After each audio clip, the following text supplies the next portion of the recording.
We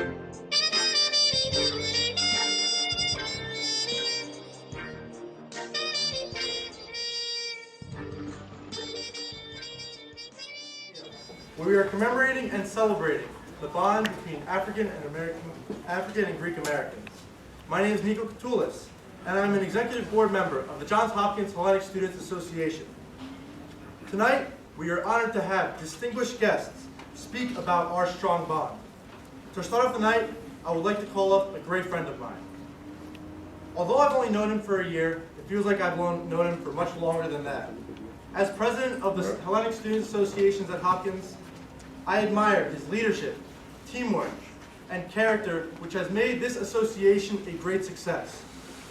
A great role model for young individuals like myself, I'd like to introduce the man that put this event together, Mr. George Petrocheilos.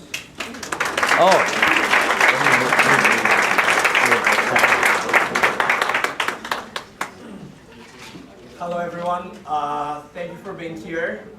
I see some great friends, and I got to make new friends here tonight already. Tonight we're here to celebrate the strong bond between our two communities. On your way out, we're going to hand out some brochures that we made with a lot of interesting stuff on the relationship between the two communities. So please do not forget to pick one or ask for one if you can receive one. So I just want to thank all of you for being here. I know you're pretty busy and you all made it here. The turnout is great, as always. We're going to have a couple elected officials speak right after me. Anthony Brown is a little bit late. He's stuck in traffic, but he will make it on time, so he will be the last speaker. Right now, I would just like to thank very much Skipp Sanders and the Reginald F Museum for giving us everything here for free. We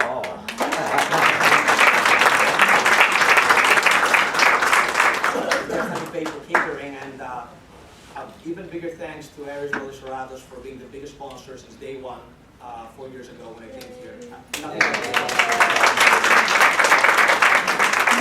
And of course, all of you for being here. I just want to call Aris up. I would like him to say a couple words as a leader of our community here in Baltimore. So, Aris, please come on.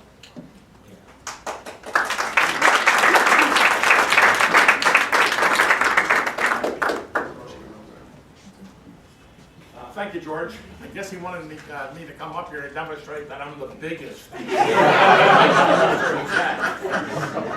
That's actually been a lot of fun watching George grow through these 4 years and getting to know everybody in the state, every elected official, every foundation head, every CEO, and everybody that is important or has an opportunity to be important. He started coaching them already how to move up. And I'm not going to speak much about the bond that we're celebrating here today, except generally to say that every ethnic group that comes to this phenomenal country contributes to our culture, contributes to all that we are together, works hard to overcome whatever obstacles are thrown our way, because every ethnicity gets those, and invariably every ethnicity succeeds. And I think we will all succeed together and have done that well together. And I'm delighted that we're celebrating this occasion in this museum, and thank you again, Skipp, because when I was in office, I watched this museum be built. And I'm actually disappointed that it isn't more nationally famous than it is. Because this, not the one in Cincinnati, needs to be the national African American Museum of History. So we need to work towards that. So we bring together the two cultures. But we've done a lot together. You're going to hear about the specifics of the history. I think we have an expert on the topic. We actually brought it up in a big full-page op-ed in the National Greek newspaper in America. And Andreas will be talking about that later. So George, thank you very much for what you've done. And keep up the good work. And I think in Niko, we have a pretty good rookie that's breaking in to succeed the leadership of the Hellenic American group at Hopkins. So thank you all. Congratulations.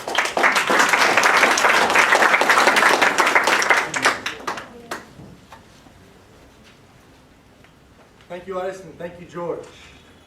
Next up, I would like to invite a professor of urban educational leadership at Morgan State University, also the executive director of this beautiful museum, Dr. Skipp Sanders.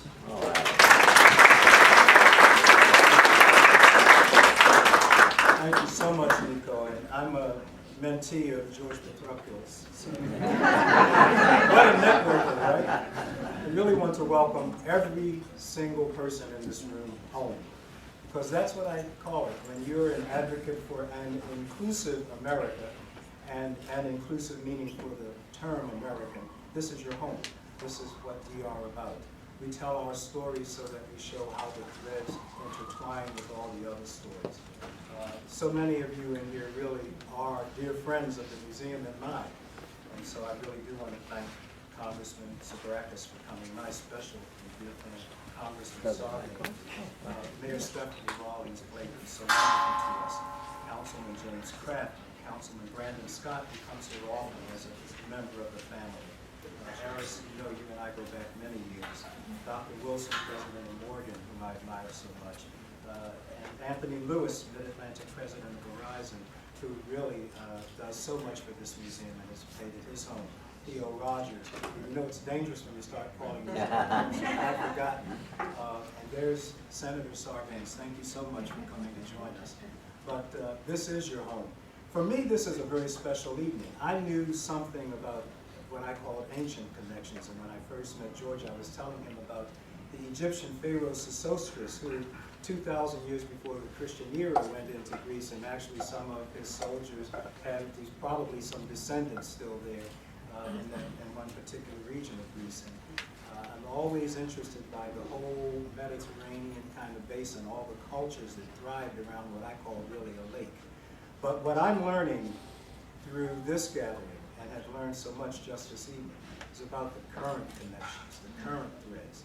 And I honestly believe we can't stop here. This is a wonderful gathering of family, because we're all really ultimately descended from the same mother, right?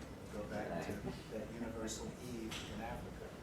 But we've got to go on from here. And this is the kind of story a museum exists to tell. This is the kind of story of lost things, things we're not really keeping sharply enough in focus.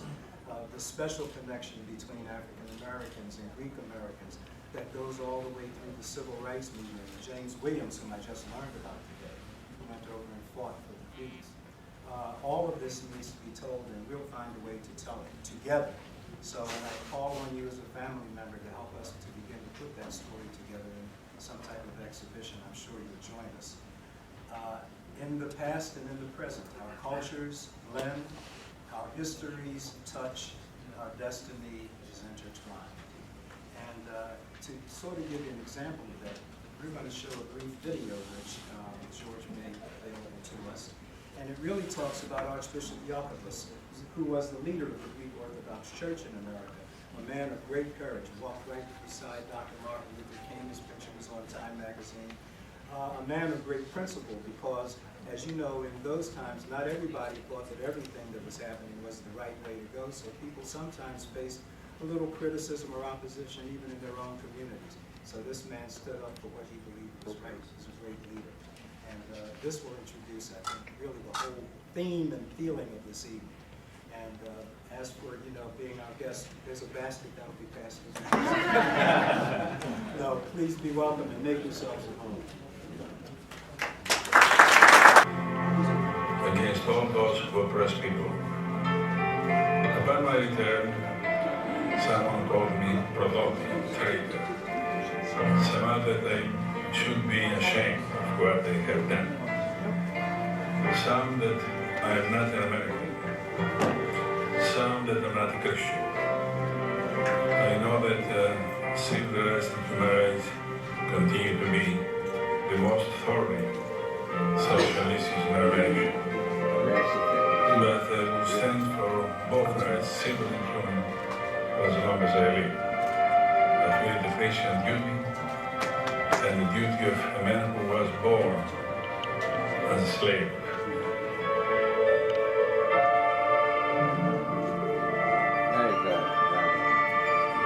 I remember a poem by Wendell Holmes, which says, in order to reach the ports of heaven, we must sail, sometimes with the wind, and sometimes against the wind, but we must sail.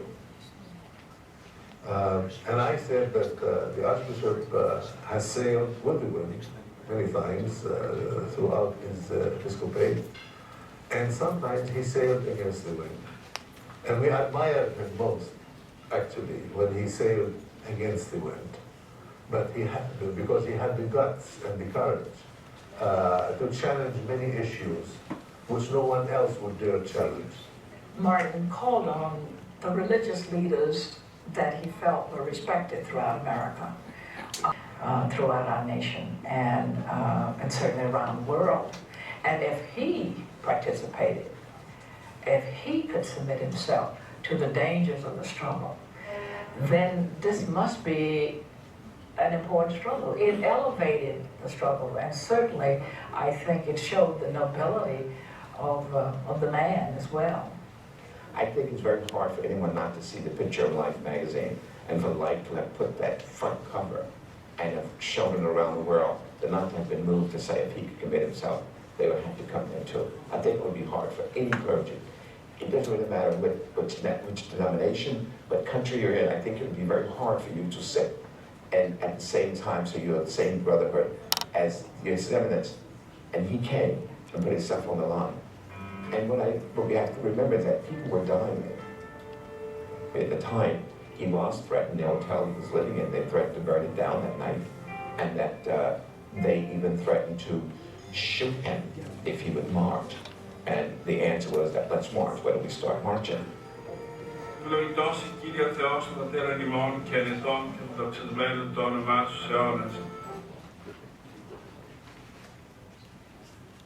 Definitely a great video that does show the historic bond between African and Greek Americans. Next up, we have two powerful women that have been the best of friends since the age of 11.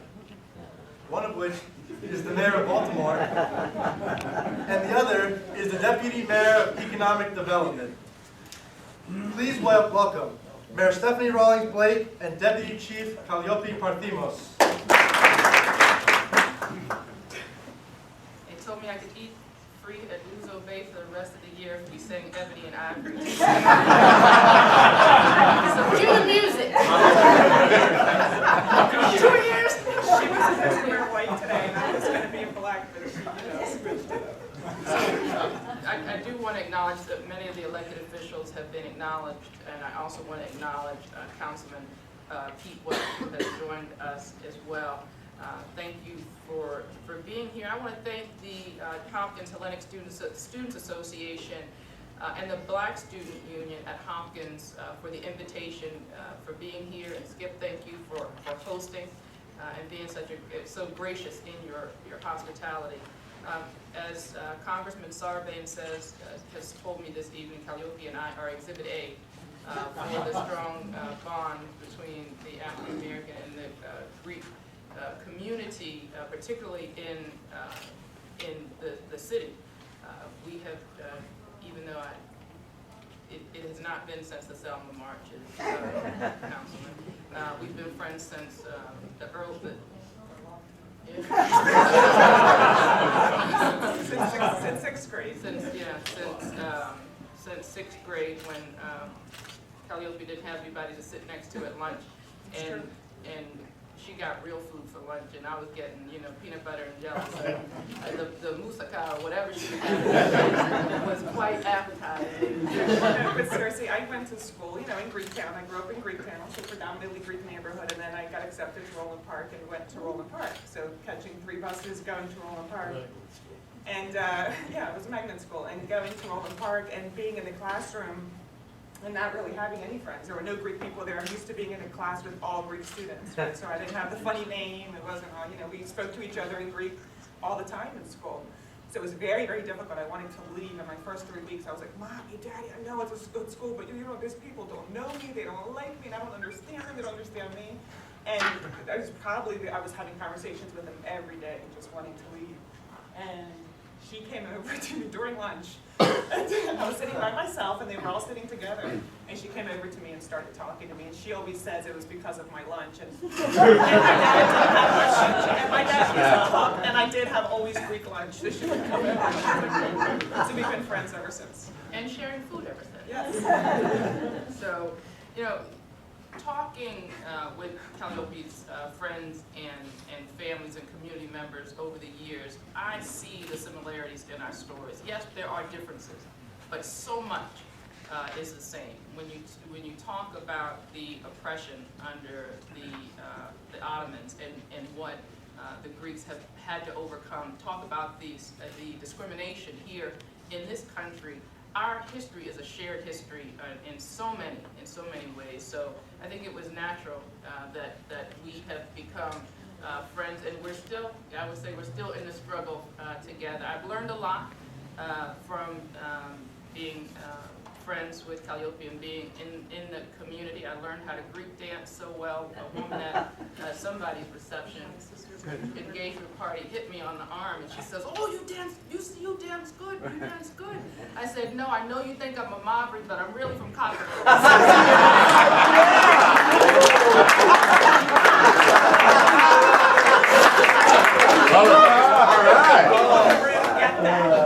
So the word Mavri in Greek means black.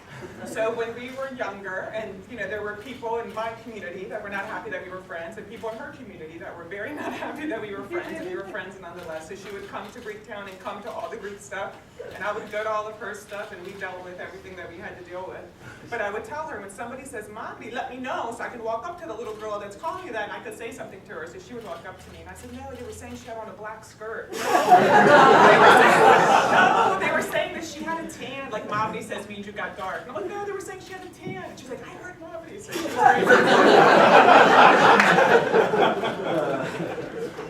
anyway, I learned a lot, and I think the relationship speaks for itself. I have so many in the Greek American community to be grateful for the support that you have given me and have shown the city throughout the years. So even though because I'm late to an event with my daughter, I can only be here for a short time, I would not miss the opportunity to be here to celebrate our shared history and also what I think is our shared future, particularly in Baltimore and Maryland and in this region. So I'm proud to stand here with someone who I have the utmost respect for, who I think represents the Greek community so well every day, has the tenacity that you're known for, and what? That's true. Definitely, and certainly fights for what he believes in. So I'm proud to be here with Kaliope, with all of you, and I hope the Black Student Union and the Hellenic Student Union will make this not just a one-time event. We'll have this, repeatedly, because I think there's a lot that we have done together and we can continue to do together. And I see my commissioner. I didn't see you. Sorry, I missed you before. I don't know how. Every time I won't say it. I should have missed the glare, but it's in love. It's in love. Yes, ma'am. I do. I'm in rare form. But I'm very pleased that my commissioner, Anthony Batts, is here. He's been a tremendous asset to my administration. Thank you for all of your hard work and for representing us well. And I also want to thank the Lieutenant Governor. So we're tag teaming. So you're coming in and I'm headed out. And again, thank you. I'll So when this concept first really came up, I want to thank Congressman Sarbanes and Andreas Akaras, because we always speak sort of amongst ourselves, especially Andreas and I, about the history of the United States and the history of the Greek American struggle in the United States and what that means to us. And we always talk about when we hear young Greek Americans that can be discriminatory at times, and when they can be discriminatory towards either new immigrants or towards the African American community and not understand our shared history and our core values when it comes to the commitment to family, when it comes to the commitment to church, and understanding the discrimination that we Greek Americans faced when we came to America. There's histories, and you're going to hear definitely, I think, a few examples today, and we're not definitely going to get into our history and our common history, and I'm hoping that this is just the beginning of the discussion. This is not the end, and this is the beginning of our discussion as a people in this community and what we share with other ethnic groups. Greek people were lynched. Greek people had to fight to be classified as white.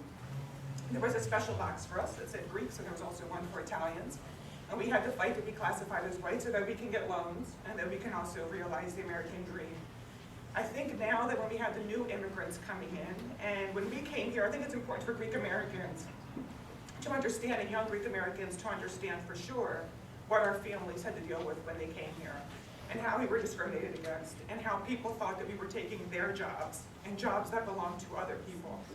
So I hope that when we speak, and that when we talk about the new immigrants that are coming here, that we understand, and we understand their struggle, and that we don't speak about them in a discriminatory manner.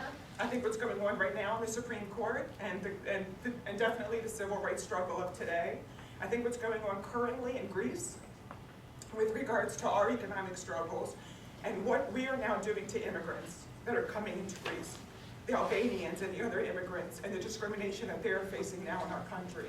And that is not the ideals of public service, and that is not the ideals of democracy that we know. So I hope this is the beginning of the discussion. I hope you hear examples, and I hope that everyone leaves today thinking about the current civil rights struggle and what we can do as a community together moving forward.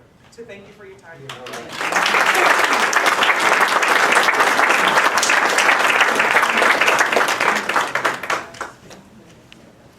think you took one of my papers. Did I? I'm sorry. I'm sorry. Thank you. Thank you, ladies. Very appreciated. The next speaker I'd like to invite to the podium has been extremely loyal to Hellenic Students Association. Ever since George became the president 2 years ago, this congressman has not missed a single Hellenic Student Association event. As a son of a senator, politics are in his blood, as well as his commitment to the greater community of Baltimore. A supporter of protecting the environment and improving our public schools education system, I would like to invite up Congressman John Sarbanes.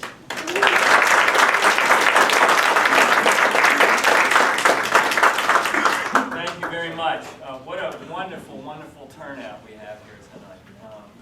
But it's no surprise, because I think when you bring attention to this legacy of really solidarity, and despite the tensions along the way, I think we can look back on the history of the African American community and the Greek American community as one that has shown solidarity each with the other. I want to start off by commending the Hellenic Student Association at Johns Hopkins and the Black Student Union for putting this event together.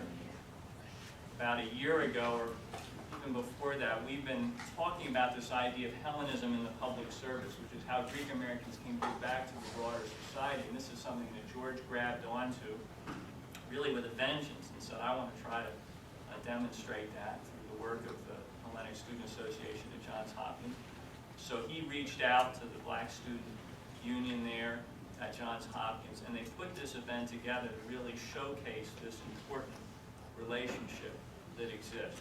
I want to thank Skipp Sanders, who I actually had the pleasure of working with for many years at the Maryland State Department of Education. What a terrific find he is for this museum. And as Aris put, I think, exactly right, this is a national treasure, Reginald F. Museum. And I think that Skipp and the current board understands that there's an opportunity to re-elevate it again within the consciousness, not just of Maryland and this region, but really the country. And we're hopeful that at some point maybe there will be an exhibit here that can showcase, perhaps on a permanent basis, this important relationship that we're talking about tonight. Let me just say a couple things real quick. You saw this very, very powerful video, which recognizes that Martin Luther King had this special ability, as Coretta Scott King described there, to elicit the best in people and to call people together, to have them find within themselves a certain courage to step forward. And when he issued that call for people and fellow clergy to come to Selma and to march with him, it was answered by Archbishop Jacobus, the head of the Greek Orthodox Church. That's an immense source of pride, I think, for Greek Americans who care about the struggle for freedom wherever it occurs. The American Hellenic Educational and Progressive Association, known as a HEPA, was formed in the South to respond to discrimination against Greek Americans by the Ku Klux Klan. but took that experience and then channeled it forward into becoming a force in the movement for civil rights more broadly. So when you think about that context and that history, there's no surprise that Archbishop Iakovos wanted to be there with Dr. King and to march with him in solidarity at Selma. But that's an example of this connection, this relationship sort of at the higher level, at the leadership level. What's just as powerful are the everyday stories. And Kaliope mentioned this a little bit, but there was a fellow named Anthony Constant who was a restaurateur here, restaurant owner in the Baltimore area, who helped to desegregate restaurants at a very, very difficult time. Greek American who stepped forward. James Williams was an African American from Baltimore who went to fight for the freedom of the Greek people during the Revolutionary War. So in both communities, people have stepped forward, ordinary people, to do extraordinary things and to demonstrate this very, very strong connection. So I'm very pleased to be here. I think this is an exciting day. Skipp, as you said, I think it's something that we can build on and create a tradition around, and this museum is a wonderful place to do it. I want to thank the mayor for her leadership of the city and for her connection to the Greek community. She speaks flawless Greek, by the way. Her pronunciation is terrific. I also want to salute, they're going to speak next, but I want to salute Lieutenant Governor Brown for his leadership in our state and for him standing really, shoulder to shoulder with our community over many years. And I also want to thank Congressman Cummings. Where is he? Right there. I have the special privilege to serve with Elijah Cummings in the U.S. Congress. The first committee I served on was Oversight and Government Reform when I got to Washington 6 years ago. He was a leader then. He is the leader now on the Democratic side as the ranking member of that committee. And when we interact, we're not sort of interacting as a Greek American and an African American, but I think we bring to our interaction and to our relationship this deep appreciation of what it means in this country to struggle for freedom, to push for civil rights and human rights. And in that sense, the two of us, I think, share a bond and a commitment that is reflected in everyone here tonight. So I wanted to give special acknowledgement to him for his leadership there and thank him for his friendship. Thank you all for being here.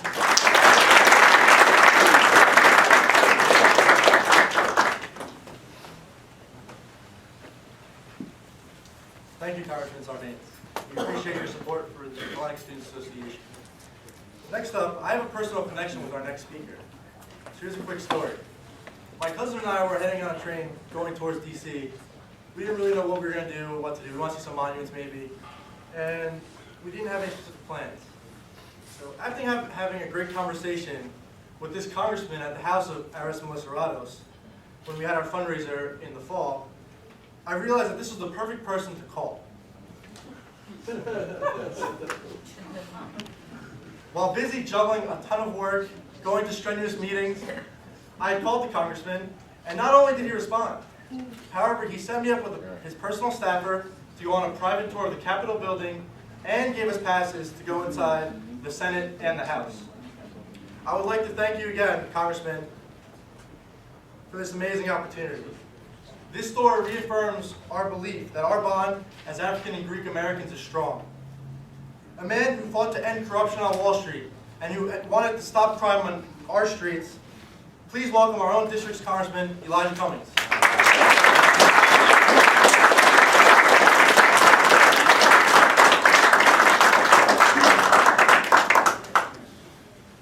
Good evening, everyone. Good evening.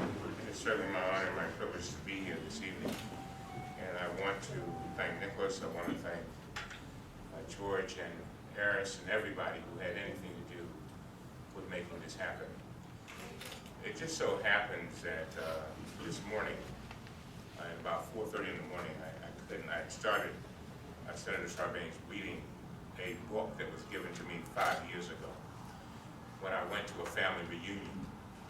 And I had read it's just a little like a pamphlet kind of book, and I read pieces of it, but I had never really sat down and read the whole thing.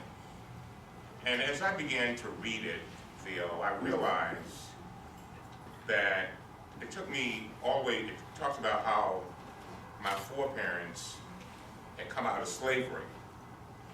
And even in slavery, when, as my foreparents told their stories from generation to generation, it was interesting that there were always an integrated group of people working so that one generation would do better than the other. Come on now. There's some things, and you may not understand this, you may not want to admit it, but it's true. There's some things that if I say it, they'll say, here they go again. Come on, don't act like you don't know what I'm talking about. But if Sarbanes says it, they say, well, let me listen to this. On the other hand, there may be some things that I might say in certain areas that he can't say. But the combination is powerful. There's an African proverb that says that if you want to go fast, go by yourself. But if you want to go far, go together. And I can tell you that as I listen to John, I've said it to him, I said it in front of him, and I said it behind his back. But the more I began to read this history of Greeks and African Americans, and even going all the way back to Egypt and Greece, it is a significant history where our lives have been intertwined and our destinies have married each other. And so, you know, when I think about, I'm developing, the reason why I was reading this thing at 4:30 in the morning is because I'm developing a series of speeches for quite a few graduations that I'm giving. And I've been trying to figure out, Senator Sarbanes, the thing that I think that Dr. Wilson and Morgan has been trying to figure out, and so many others. How do I advance my race faster so that they don't have to keep waiting and waiting for people to die, so that another generation benefits from what they did, but they don't get any benefit, Councilman. And I've become convinced that this is it. This is what it's about, John. It's about people working together, having an empathy, but not just an empathy, taking that empathy and doing something with it. A lot of people say, man, I have a lot of empathy, but they ain't doing a damn thing. Come on, don't act like y'all don't know what I'm talking about. So when you can take that empathy and do what John did, and then I realized why John is who he is. Because it's his father. His father. I'll never forget, I listened to Senator Sarbanes give a speech. Matter of fact, it was at a funeral about Joe Howard. I will never forget that speech as long as I live, because he talked about his interaction in helping Joe Howard, working with Joe Howard, doing some wonderful things, and how their friendship was a mutual friendship, and how his life was elevated by being and supporting Howard, Judge Howard, but also Howard's was too. And now you got Cummings and Sarbanes.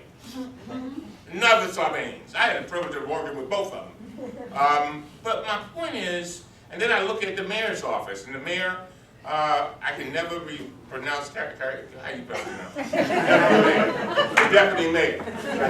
Yes. You. That is a special relationship. That's a special relationship. And it didn't just start it just didn't start in this generation. It started way back. And so I've come by here, and then I think the thing that really, Nicholas, that really makes me feel good is the idea that young people are leading. Young people are leading. And as I close, I'll never forget when I went to vote the last time, there was a lady standing in line, and it was a long line, and I said, ma'am, I want to take you up front. And she said, I'll stay here till I die if I have to. I said, she said, I said, ma'am, I'll help you. So I helped up to the line and I talked to her. And she said, this is the second greatest day of my life.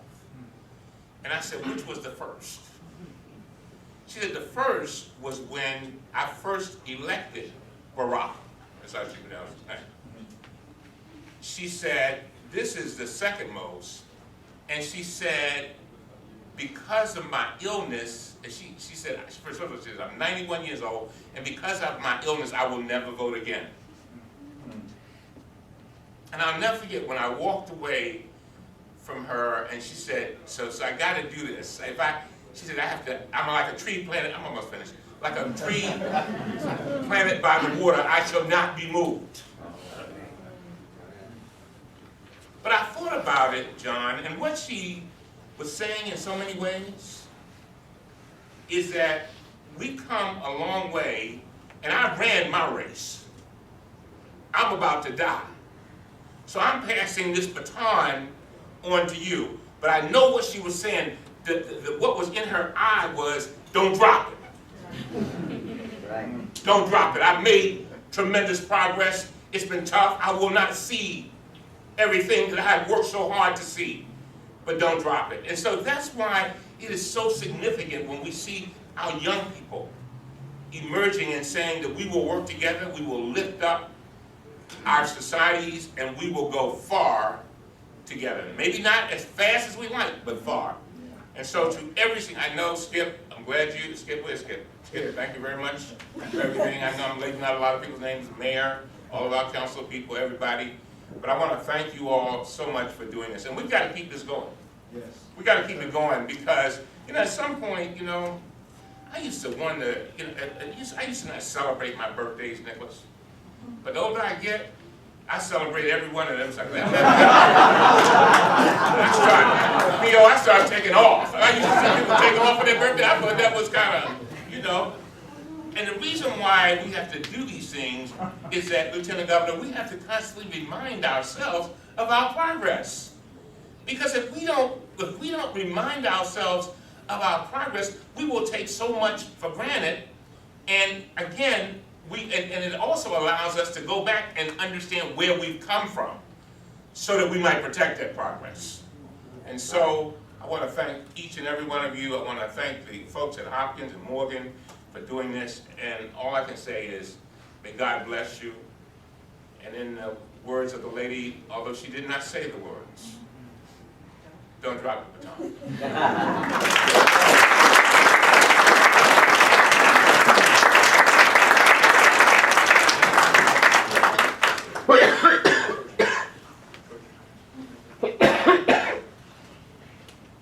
Thank you, Congressman Cummings.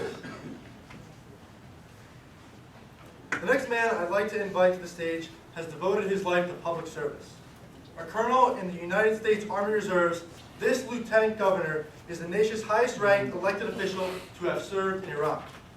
Please give a warm welcome to Lieutenant Governor of Maryland, Anthony Brown.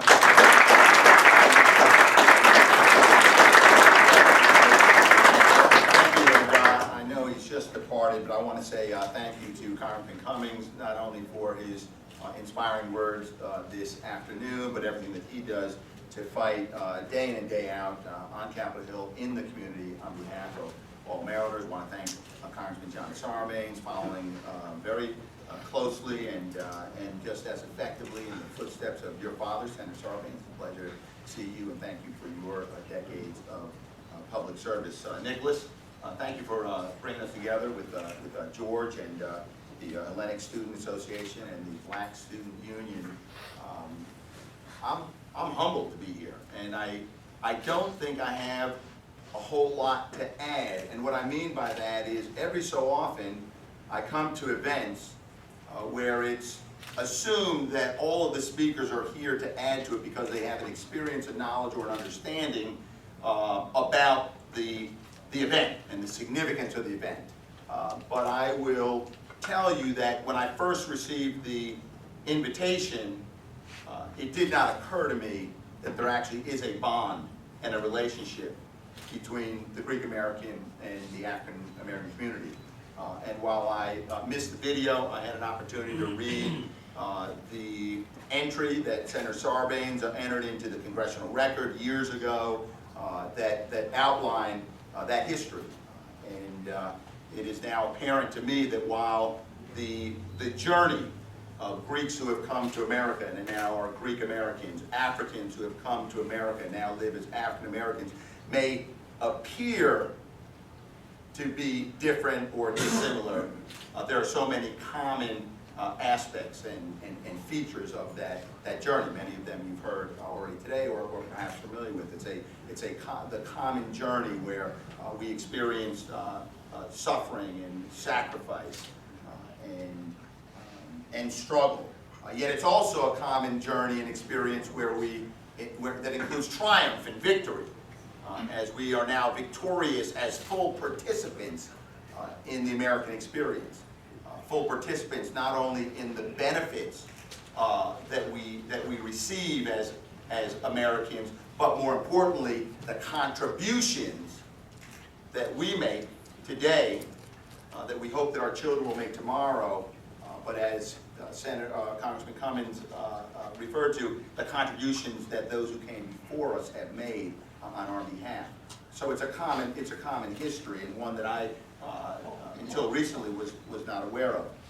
But I'm also grateful that you brought us here together because it gives us an opportunity to sort of recommit ourselves to the shared values and beliefs that we have.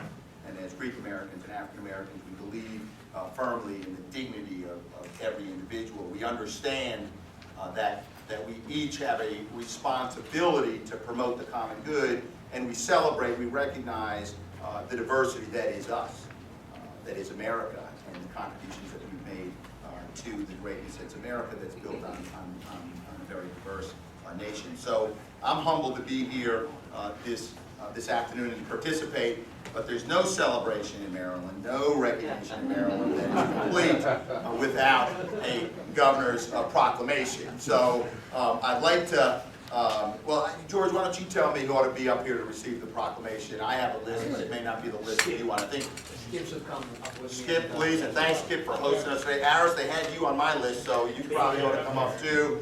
Yes, okay, great. And let me just read it, if you will. It's not a long one, but I think it's important. And as you're coming up, I'll read it. Okay. The State of Maryland Proclamation from the Governor of the State of Maryland.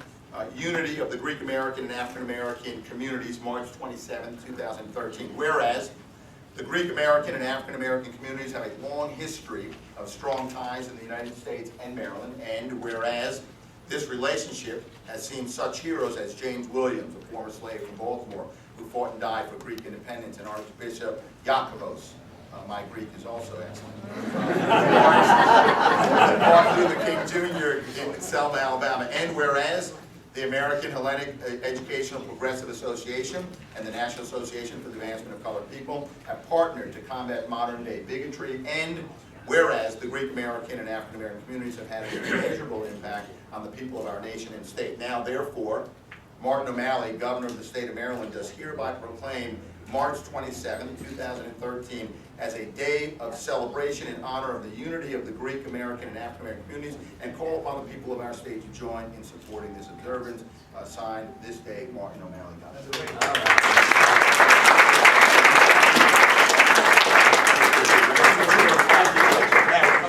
Skip in the picture.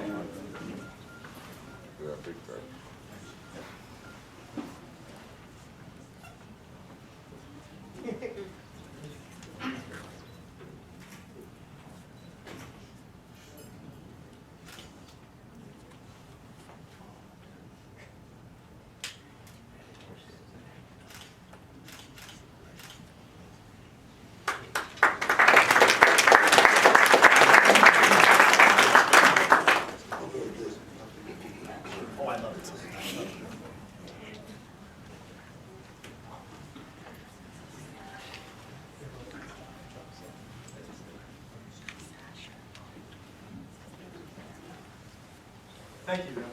Lieutenant Governor.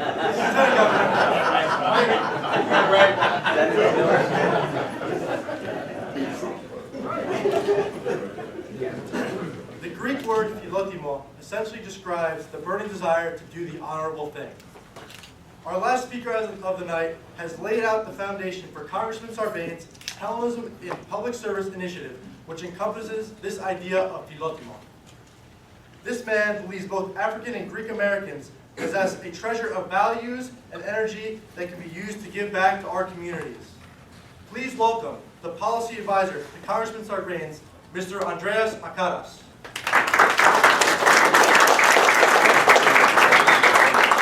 We're definitely on Greek time because we're 35 minutes late. But before I say something, I think it's important that we call Senator Sarbanes up here. One, for his historical record and what he's done, but also because he was involved in all of this in a real way. So, Senator?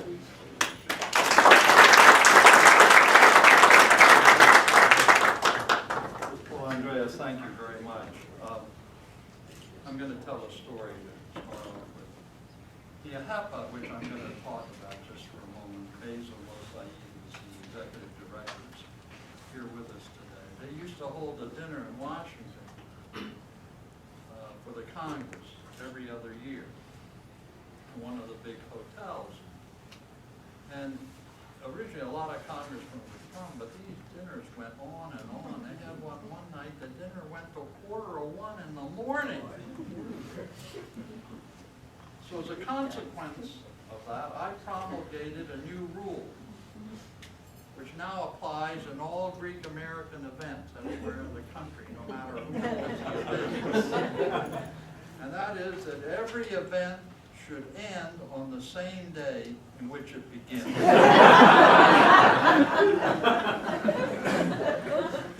So mindful of that, I'm going to be very quick here, but I did want to say a couple of things. One is, as my son mentioned, in 1922, AHPA, the American Hellenic Educational Progressive Association, was founded in Atlanta, Georgia.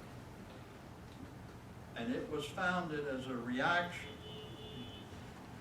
to the discrimination and the intimidation and indeed on occasion the brutalities that the Greek American community through the South in particular was being subjected to. That was the heyday of the Ku Klux Klan and its rise to influence and power in a number of the southern states. And that organization through the years has been a premier group within our community and has really stood, as they said, for educational and progressive values. I want to thank the students for organizing this. This is a student-organized event, and I thank them and respect them for doing that. I think it's important to make that connection. I want to say a word about what Elijah said,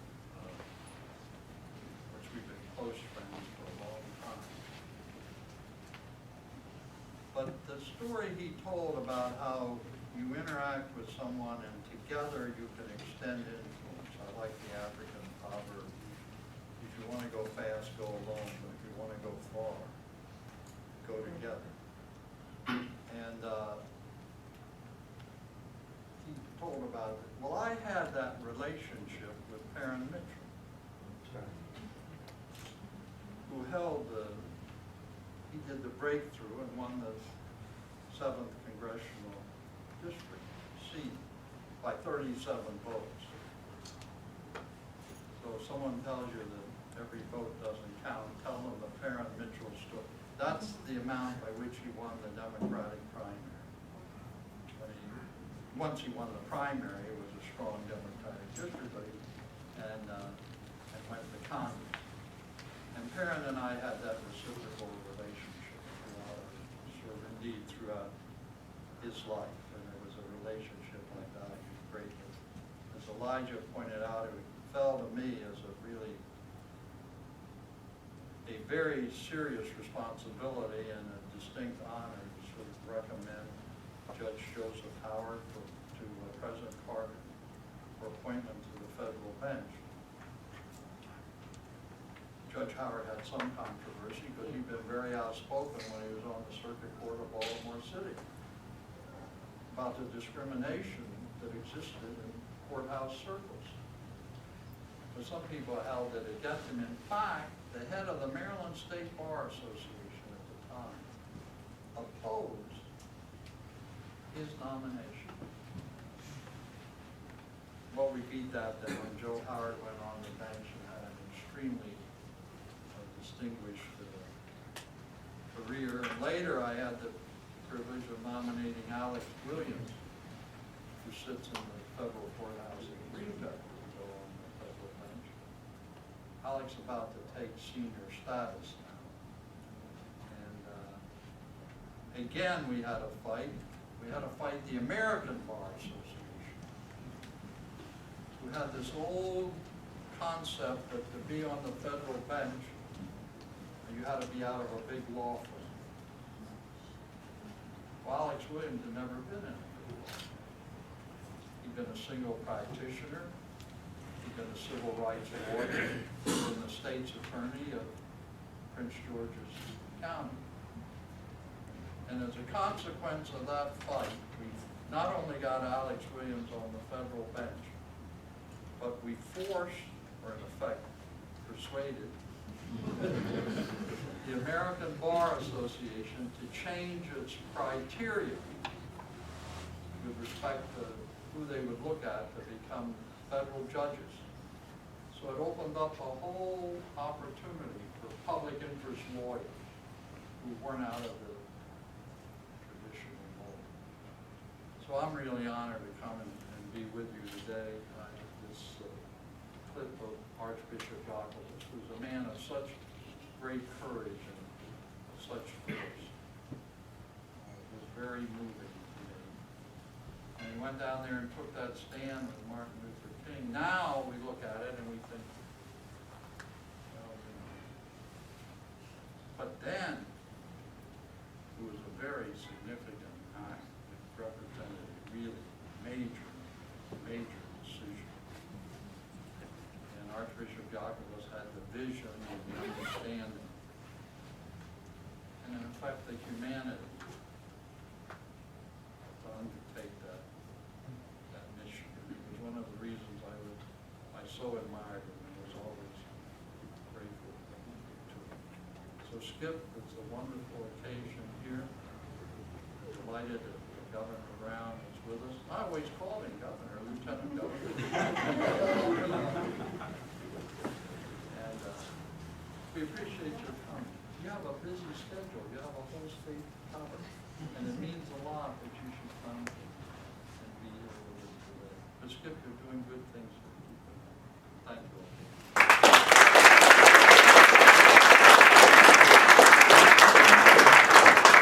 Now we're 45 minutes behind, so I'm not going to go into the full details. And besides, everyone that came before me actually had someone vote for them, as opposed to me. The reason I get a slot is because I wrote an opinion piece in the National Herald that detailed the relationship between the African diaspora and Hellenism. And I say African diaspora and Hellenism and not African American and Greek American community because that comes much later. It's really these high ideals that we have in the Western world about liberty that we trace back to Hellenism.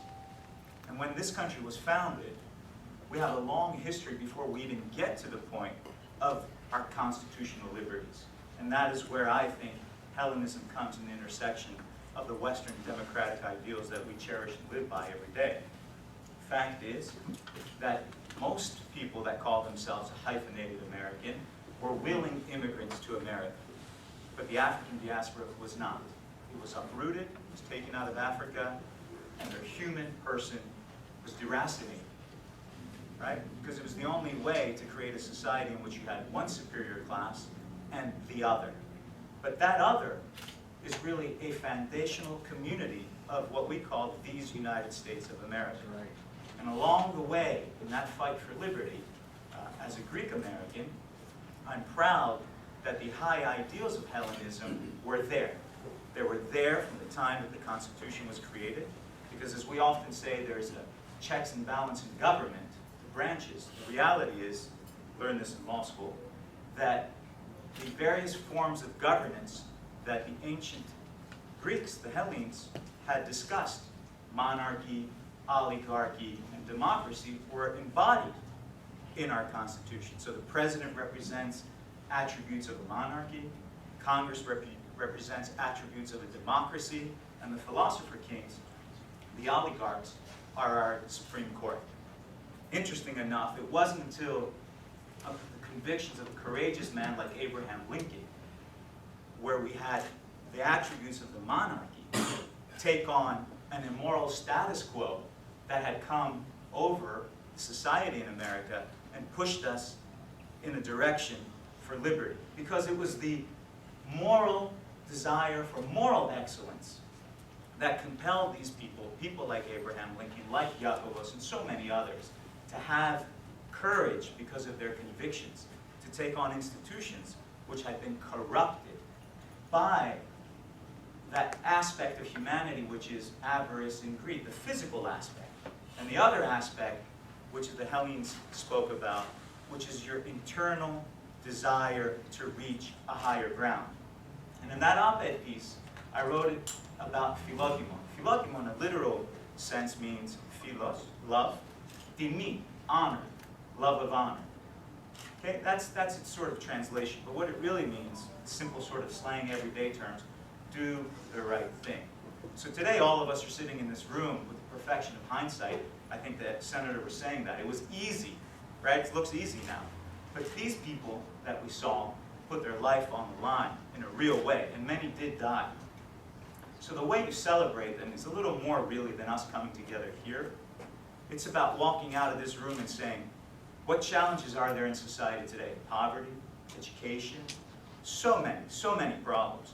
Are we in this room willing, since we're in it together, to do something about it? Because if we do that, then we honor the civil rights struggle and these individuals that were so courageous. So that's it, guys. And now we can all go and enjoy that reception. All right.